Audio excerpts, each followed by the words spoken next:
நாம் அன்றாட வாழ்க்கையில் தினமும் 3 வேளை சாப்பிடுகிறோம். அதேபோல் ஒரு வேளை மட்டும் குளித்து விடுகிறோம். ஆனால் இது சரியான முறை அல்ல.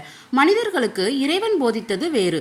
இதை எம்பெருமான் சிவபெருமான் மனிதர்களுக்கு தலைகீழாக கூறியுள்ளார். அதாவது ஒரு மனிதன் 3 வேளை தினமும் குளிக்க வேண்டும், ஒருவேளை உணவருந்த வேண்டும். இதுதான் சரியான முறை. இதுதான் இறைவன் கூறிய முறையும் கூட.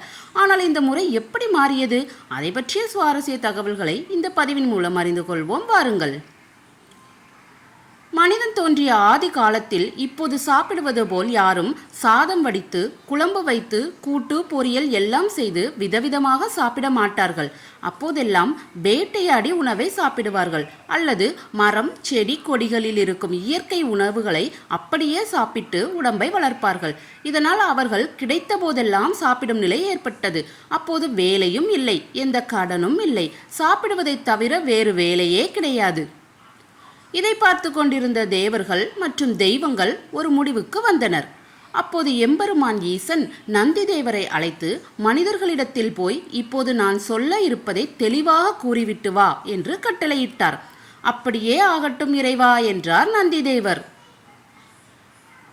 இனி நீங்கள் தினமும் ஒரு நாளைக்கு 3 முறை குளிக்க வேண்டும், ஒரு முறை மட்டுமே உணவருந்த வேண்டும்.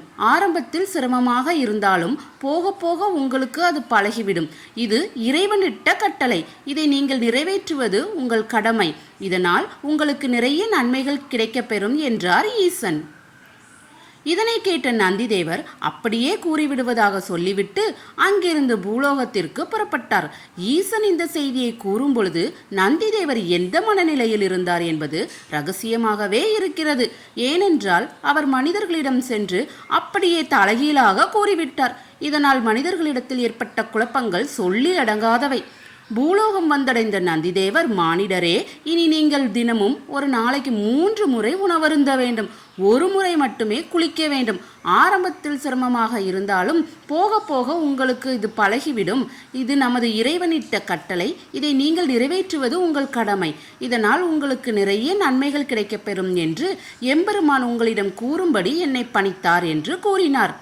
இதனால்தான் இன்று வரை மனிதர்களாகிய நாம் நந்தி கூறியது போல் இப்படியே கடைபிடித்து வருகிறோம். இது எந்த அளவிற்கு சரியாக இருக்கிறது என்பது யோசித்து பார்க்க வேண்டிய ஒரு விஷயம்.